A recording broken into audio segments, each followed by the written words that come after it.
Well, what a morning I've had. Put the track back together and it shorted out straight away. So I pulled it apart again and I got another short. So I had to actually take apart that join there. And I don't know what the problem was actually, because I just pulled it apart. There was no braid touching or crossing over. I thought it might have been my wiring for the crossover joints here, but it was not that. So I made sure these braids here were all separate and not touching, as well as up on that connection.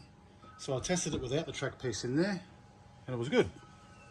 So I finally put the track piece in and held my breath, turned the power on, no blown fuse. So we're going to test out the lane change to see if it works now with the new whiz bang track piece. So if I'm going to go to there, we'll start in the middle lane. Okay, so we'll turn the power on.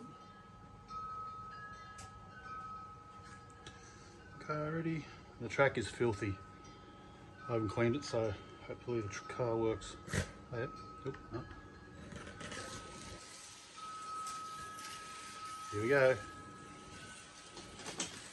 Oh, it works. Oh, that's a camera. That's the tripod. Move that across a bit. So if we get a better angle there, you'll be able to see both lane changes in action. Okay, hang on. Right, we've got a better angle now, so put the car back in. Off the track. Don't need to use this one, so we'll go around. Square tyres too, here we go, watch this. Awesome. So now I've just got to, well, it needs a bit of rubber on it for a start because it's very slippery. I've just got to put the white lines and do laps. So that's the end of this little mini series, I suppose you'd call it, until the next thing comes along, which will hopefully be a track build.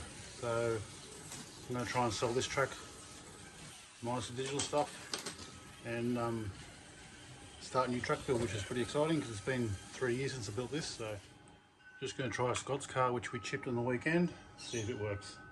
So we'll turn it on. Yep. Good.